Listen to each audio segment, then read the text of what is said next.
Sud Radio, la vie en mieux, Catherine Bully. Bonjour à tous et merci d'être avec nous sur Sud Radio, la vie en mieux, votre rendez-vous tous les dimanches à midi pour répondre à vos questions. Alors aujourd'hui au sommaire, dans un contexte économique difficile, de nombreux salariés demandent des avances sur salaire, évidemment pour améliorer leur quotidien. Mais peut-on tous le faire? Quelles sont les règles? On en parle dans quelques minutes. 100% français, vous aimez le Made in France, vous avez envie de vous faire plaisir avec des marques qui célèbrent le savoir-faire de nos entreprises, vous allez pouvoir le faire à Paris. Entre le 8 et le 11 novembre, il y a le salon du Made in France et on va vous faire découvrir plein de nouveautés. Et enfin, comment revenir sur un achat que vous avez payé, que vous avez reçu, mais qui ne correspond pas à ce que vous attendiez? Est-ce que vous allez pouvoir récupérer votre argent? C'est tout de suite dans La vie en mieux sur Sud Radio. Sud Radio, la vie en mieux. Face aux difficultés économiques rencontrées par la plupart des foyers en France, les entreprises reçoivent de plus en plus de demandes d'avance sur salaire.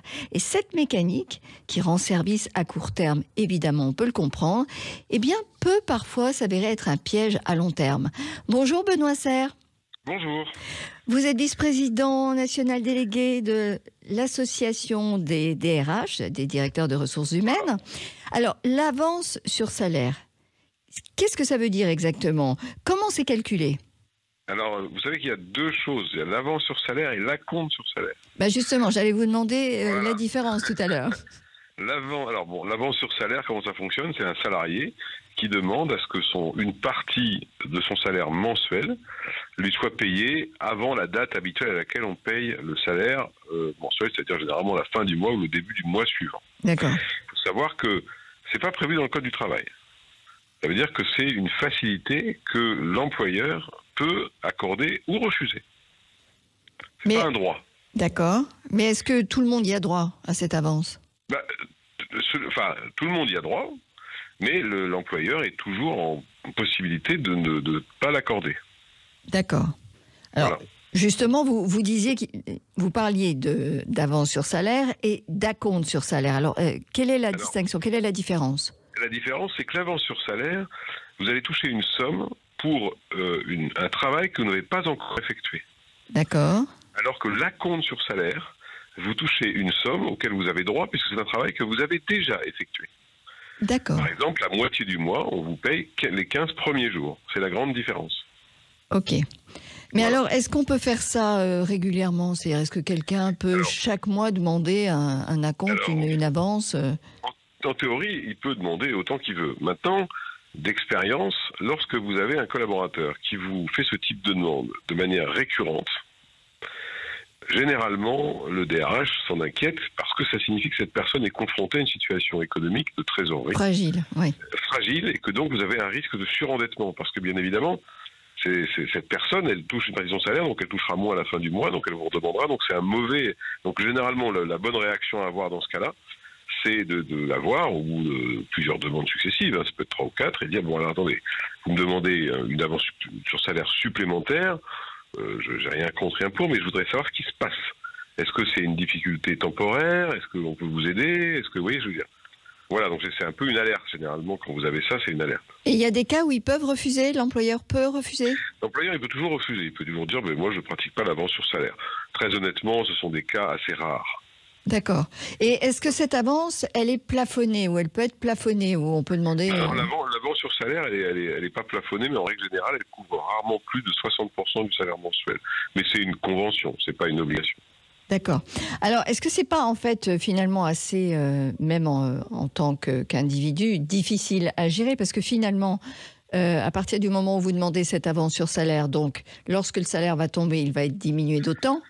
Oui. Et donc, quelque part, c'est un peu un cercle vicieux. Donc, tout à l'heure, je disais, est-ce que c'est pas un piège? Est-ce que justement, ce n'est pas un piège que de procéder de cette façon? C'est sûr que quelqu'un qui fait cette demande, c'est qu'il connaît une situation, on présume, difficile, ou alors il a contracté des dettes, ou alors il est confronté il peut avoir été arnaqué, il y a plein d'explications possibles. L'important, c'est d'aller les chercher, parce que quelquefois, la situation que la personne vous décrit, il faut réussir à lui faire comprendre que la solution de l'avance sur salaire n'est pas la bonne. D'accord. Et que donc nous, entreprise, on peut l'aider, ou on peut l'orienter, ou voilà. Mais quelquefois, moi j'ai eu quelques cas où les gens essayaient de se sortir tout seuls d'une situation dans laquelle ils s'étaient mis. Il n'y avait pas de jugement de valeur, mais en fait, c'était pas la bonne méthode en réalité, parce qu'ils allaient passer leur temps à courir après ça. D'accord. Qu'est-ce qu'un DRH finalement peut proposer comme solution lorsqu'il se retrouve face à une personne qui demande un peu trop fréquemment des avances sur salaire? La première chose, comme je disais tout à l'heure, c'est trouver pourquoi. Pour lui dire quelle est votre problématique réelle. La deuxième, selon les cas, alors c'est pas une obligation non plus, mais ça peut arriver, il faut que la personne contracte un emprunt et puis essayer de faciliter avec lui les démarches pour conduire cet emprunt auprès de son établissement bancaire. Quand l'entreprise intervient, généralement l'établissement bancaire vous écoute un tout petit peu différemment. C'est un peu le maximum qu'on puisse faire. Alors, évidemment, si vous êtes dans une entreprise qui est une entreprise bancaire qui peut faire des prêts d'argent, à ce moment-là, le DRH peut regarder dans quelle mesure il peut le faire. Mais enfin, vous êtes quand même soumis à des règles communes à tous. Oui. Vous pouvez pas le faire, mais c'est l'apport que l'entreprise peut avoir, c'est rarement un apport purement économique ou financier, parce qu'il n'y a pas de raison. Puis quelquefois c'est pas possible, mais c'est surtout un apport d'aide et d'accompagnement d'une situation où finalement les gens très souvent lorsqu'ils connaissent pas bien les règles et les règles du jeu, ils sont un peu perdus en fait, donc c'est plus un accompagnement. Après vous avez tous les sujets de surendettement, si la personne est dans une situation de surendettement, vous pouvez l'aider à faire les démarches auprès de la caisse de surendettement. Bon, il y a pas mal de démarches fiscales, sociales qui peuvent être faites et qui sont souvent assez complexes. Donc l'entreprise, elle peut apporter son expertise. Non, mais ce qui est intéressant, c'est qu'il faut en fait inciter effectivement les salariés à aller à la rencontre de leur DRH pour essayer de trouver un compromis, parce que voilà. Souvent, vous avez des gens qui n'osent pas vous le dire. On peut le comprendre parce que c'est des situations très délicates. Bien sûr. Personnelles, souvent. Et donc, c'est vraiment deux choses. D'un côté, engager les gens à le faire. Et s'ils ne le font pas, engager les responsables RH ou les managers à repérer des gens qui sont dans ces situations-là. Ça veut dire qu'il y a, au bout d'un certain temps, s'il y a plusieurs demandes récurrentes sur plusieurs mois, c'est qu'il y a un problème. Et que donc, on peut pas. La responsabilité de l'entreprise aussi, c'est éviter que ce problème ne se fasse que s'aggraver et finalement ne soit pas résolvable. Eh bien, en tout cas, merci infiniment, Benoît Serre, pour cet éclairage. Merci, excellente journée à vous. Pour poser vos questions, apporter votre témoignage dans La Vie en Mieux, n'hésitez pas à nous contacter à l'adresse suivante, laviesenmieux@sudradio.fr. Et bon appétit si vous êtes à table. Merci de nous accompagner sur Sud Radio. La Vie en Mieux, votre nouveau rendez-vous tous les dimanches, revient dans quelques minutes. Restez avec nous. Nous parlerons de ces achats parfois impulsifs. Quand on achète finalement un produit qui ne nous correspond pas, est-ce qu'on a la possibilité de le rendre, de le renvoyer, de récupérer son argent? Mais tout de suite, je vous emmène au salon du Made in France. Si vous avez envie de vous faire plaisir avec des marques qui célèbrent le savoir-faire de nos entreprises, on en parle tout de suite dans La Vie en Mieux. À tout de suite. Sud Radio, La Vie en Mieux, Catherine Bully. Merci d'être avec nous, La Vie en Mieux, tous les dimanches à midi. Un rendez-vous pour vous apporter des petits conseils, des solutions pour vous faciliter la vie. Dans quelques minutes, nous parlerons de ces achats parfois impulsifs. Quand on achète un objet et finalement, on s'aperçoit qu'il ne correspond pas à ce que l'on attendait. Quel est le recours? Peut-on récupérer son argent? On en parle dans quelques minutes. Mais tout de suite, je vous emmène au salon du Made in France. Si vous avez envie de vous faire plaisir, d'aller à la rencontre des marques qui célèbrent le savoir-faire de nos entreprises, le salon du Made in France ouvrira ses portes à Paris entre le 8 et le 11 novembre. Bonjour Olivier Robert. Bonjour à tous. Bonjour, alors vous êtes le fondateur de la plateforme Sacré Français. Quelle est la vocation d'ailleurs exactement de cette plateforme, Olivier? En fait, c'est assez simple.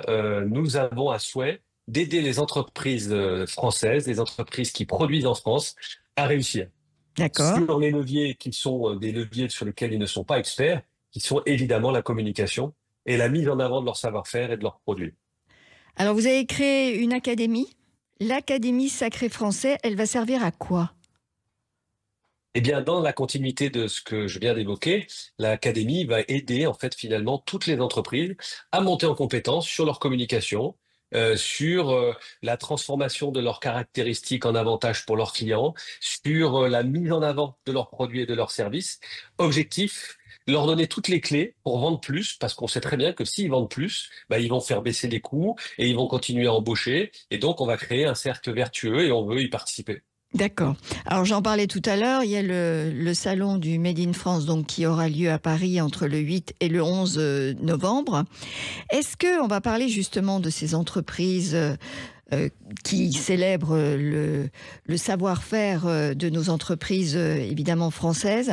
Est-ce que aujourd'hui, avec effectivement toutes ces marques étrangères, est-ce que le savoir-faire français réussit encore à avoir la tête haute, à rivaliser avec toutes ces marques internationales, toutes ces grandes chaînes, toutes ces marques vendues sur les réseaux sociaux? Oui, alors c'est dur, hein. Je dis pas que c'est facile, hein. C'est J'imagine. vrai que c'est dur, cette concurrence est redoutable. L'objectif, en fait, finalement, c'est de passer d'un achat quotidien à un achat militant. C'est-à-dire qu'en fait, globalement, ce qui fonctionne de mieux en mieux, c'est la prise de conscience qu'ont les Français sur le fait d'acheter sur des produits fabriqués en France, sur leur Oui. territoire, parce que ils ont des atouts que ces autres marques n'ont pas. Les atouts qui peuvent être des atouts concernant l'empreinte carbone, mais concernant la traçabilité, concernant la qualité du savoir-faire et aussi la manière dont les humains sont traités en France versus dans certains pays que je ne citerai pas. Et donc tout ça, toute cette prise de conscience est en train vraiment de prendre avec des acteurs qui l'ont bien compris et qui le diffusent de manière à faire de la pédagogie autour de ces produits. Alors, mais est-ce qu'on pourrait pas, nous aussi, prendre des influenceurs, des défenseurs du patrimoine français, justement, sur les réseaux sociaux, dans des domaines de la maroquinerie ou du prêt-à-porter, qui aident nos entreprises, justement, à trouver une dynamique, peut-être une plus grande visibilité? Bien sûr, ça fait complètement partie des actions qui vont être mises en place et qui sont de petit à petit mises en place. On voit pas mal d'influenceurs dans l'agroalimentaire, dans cette Ouais, partie. c'est vrai. Le bio aujourd'hui est reconnu quand il est made in France. Pourquoi? Parce que justement il y a une traçabilité, il y a de plus en plus de personnalités qui commencent à porter ce projet. Donc effectivement, les influenceurs vont être des acteurs clés pour faire savoir et montrer ce qui se passe, clairement. Alors, le salon du Made in France va se tenir donc entre le 8 et le 11 novembre. Quelles sont les marques, le savoir-faire que vous avez envie de mettre à l'honneur? Je crois que, alors, le salon du Made in France, déjà, c'est un moment incroyable. Il est incroyable parce que toutes les entreprises du Made in France quasiment essayent d'être présentes. Oui, Et surtout, ce qui est extraordinaire, c'est le succès qu'il y a auprès du grand public. Je crois que l'année dernière, ça faisait 100 000 visiteurs. Donc incroyable. c'était énorme. Les allées étaient pleines. Enfin vraiment, c'était magnifique de voir ça. Donc voilà. Après, sur les entreprises, il y a des entreprises qui sont beaucoup plus grosses et qui commencent à avoir des valeurs importantes. On pense au slip français, 1083, on est dans le prêt-à-porter. Intuit, qui fabrique des pompes à chaleur. Ce sont toutes des marques qui sont puissantes ou commencent à être puissantes. Et puis après, énormément de marques qui émergent. Et ça, c'est intéressant, qui émergent avec de la revalorisation de savoir-faire, des personnes qui ont racheté des entreprises qui étaient historiques sur leur territoire et les faire découvrir. C'est difficile de toutes les lister, Comme mais les faire Duralex? découvrir, par exemple comme Duralex. Ouais, Et Duralex, c'est un excellent exemple qui a été reprise par ses salariés c'est formidable qui a ça. été accompagné par le slip français pour sa communication de manière à faire tout de suite, donner tout de suite un engouement auprès des Français pour qu'ils achètent et qu'ils se rappellent que quand on levait le verre, on essayait de voir quel âge on avait quand on Oui, était à la cantine. Et oui, c'est quand même notre patrimoine. C'est absolument, notre patrimoine. Donc voilà. absolument. Après, il y a deux organismes, je voudrais en parler, qui aident aussi à les mettre en avant. C'est Origine France Garantie, qui est une Mhm. certification et qui est forte et qui regroupe plus de 900 marques. Et puis, il y a Wow. EPV, Entreprise du patrimoine vivant, qui est un label d'État et qui valorise les savoir-faire. Et ceux-là, ils méritent à être connus parce qu'ils mettent en avant des entreprises qui ont des savoir-faire français extrêmement pertinents. Bon, en tout cas, ça donne envie d'aller au salon et d'aller à la rencontre de toutes ces marques. Merci beaucoup, Olivier Robert, fondateur de la Merci à vous. plateforme Sacré Français, à partir du 8 novembre, entre le 8 et le 11 novembre. Le salon se tiendra où d'ailleurs, rappelez-moi? Porte de Versailles. Porte de Versailles, bon, c'est facile. Alors, Absolument. Porte de Versailles entre le 8 et le 11 novembre. Bah, moi, je viendrai en tout cas avec beaucoup de plaisir. Merci, à très bientôt. Merci. Et tout de suite, dans La vie en mieux, continue sur Sud Radio avec un sujet qui nous concerne tous. Que peut-on faire si après un achat impulsif, on se rend compte qu'il ne correspond pas vraiment à nos attentes? Est-ce qu'on peut essayer de récupérer notre argent? Ah ben, c'est pas si simple. Vous verrez, à tout de suite. Sud Radio, la vie en mieux. Parfois, nous regrettons les achats impulsifs ou trop rapides. Parfois, le produit ou l'objet qu'on a acheté s'avère ne pas être exactement à l'image de ce que l'on avait en tête. Parfois, il y a un petit défaut. Alors, peut-on toujours retourner un achat? Quels sont nos droits? Bonjour Olivier. Bonjour. Bonjour Olivier Guéraud, vous êtes responsable des litiges pour la CLCB Association de consommation. Alors quand on a effectué un achat et qu'on souhaite être remboursé, dans la plupart des cas c'est possible, on est d'accord? Alors, il faut distinguer la raison pour laquelle vous voulez être remboursé. Si c'est parce que vous êtes déçu et que vous voulez changer d'avis, ça n'est possible que si vous avez un délai de rétractation. Et vous n'avez un délai de rétractation que si vous avez acheté à distance ou si vous avez acheté en démarchage à domicile. Si vous vous rendez dans un magasin, a priori, vous n'avez pas de délai de rétractation. Souvent, le magasin vous le permet à titre commercial, mais il n'y a pas d'obligation légale. Donc, ce que vous me dites là, c'est qu'il faut distinguer les achats en ligne, par exemple, des achats en magasin. D'accord? Les règles ne seront pas les mêmes. Les règles ne seront pas les mêmes.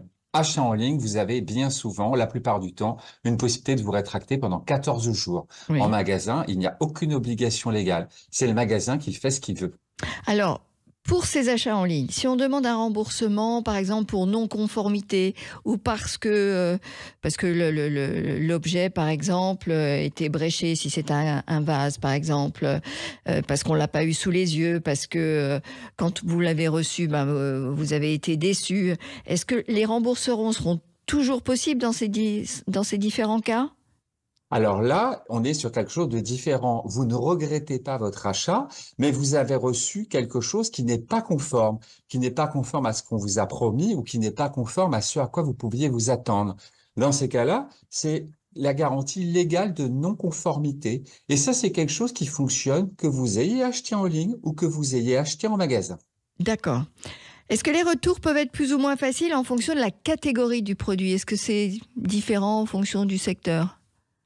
Les retours peuvent être plus ou moins difficiles. Si vous avez acheté un produit qui est particulièrement important, évidemment, le retourner, c'est quelque chose qui s'avère compliqué. Lorsque vous retournez un produit parce qu'il n'est pas conforme, que vous utilisez la garantie légale de non-conformité, le retour ne doit rien vous coûter. Ça doit être pris en charge par le professionnel. Alors j'imagine que chaque enseigne a sa politique de retour, ou est-ce que c'est quelque chose qui doit être normalement la même chose pour tout le monde? Alors, quand vous êtes sur le délai légal de rétractation, vous avez changé d'avis, ça s'applique de la même manière pour tout le monde, c'est la loi qui le prévoit. Quand vous êtes sur la non-conformité, c'est la loi qui le prévoit. Quand vous êtes sur autre chose, quand vous êtes un magasin qui vous dit moi je suis d'accord pour reprendre votre article si ça vous plaît pas sous 20, 30 jours, c'est lui qui décide, puisqu'il vous donne un droit supplémentaire que la loi ne prévoit pas. Et quand on achète sur des plateformes étrangères, est-ce que ça rend le remboursement plus compliqué ? Oui, acheter sur une plateforme étrangère, ça rend souvent le remboursement plus compliqué, parce qu'il faut savoir que c'est la loi du vendeur qui s'applique. Donc, lorsque vous achetez dans un pays de l'Union européenne, en Union européenne, on a le délai de rétractation et on a la garantie légale de conformité. Donc, a priori, ce sont les mêmes textes. Mais quand vous sortez de l'Union européenne, là, ce sont des choses qui sont très différentes et ça peut compliquer les choses. De plus, l'administration, la DGCCRF, etc., n'est pas compétent pour intervenir quand vous êtes en dehors du territoire français. Alors aujourd'hui, on peut même acheter des produits qu'on voit sur les réseaux sociaux, souvent sur Insta ou autre. On vous montre un produit et vous avez un petit lien qui vous permet de pouvoir l'acheter. Est-ce qu'il y a une vigilance toute particulière à avoir sur ce type d'achat ? Moi, je pense qu'il faut être vigilant sur ce type d'achat. Déjà, vous ne savez pas à qui vous achetez. Vous ne savez pas si vous allez vraiment recevoir le produit, après tout. Vous ne savez pas à qui vous achetez, où est l'entreprise, où est-elle située. Et en ce qui concerne ces achats-là, je conseille vivement de bien comparer les différentes offres et les différents prix. Parce que des fois, on a des surprises. On retrouve le même produit bien moins cher ailleurs. D'accord. Bon, merci beaucoup, Olivier Guéraud. Merci beaucoup. Merci à vous tous de nous avoir suivis. Je vous souhaite de passer un bon dimanche, une bonne semaine à l'écoute de Sud Radio. On se retrouve dimanche prochain à midi avec de nouveaux rendez-vous. Et si vous voulez témoigner sur un sujet qui vous tient à cœur ou poser tout simplement une question, vous n'hésitez pas à nous écrire laviehenmieux@sudradio.fr. Bon dimanche à tous.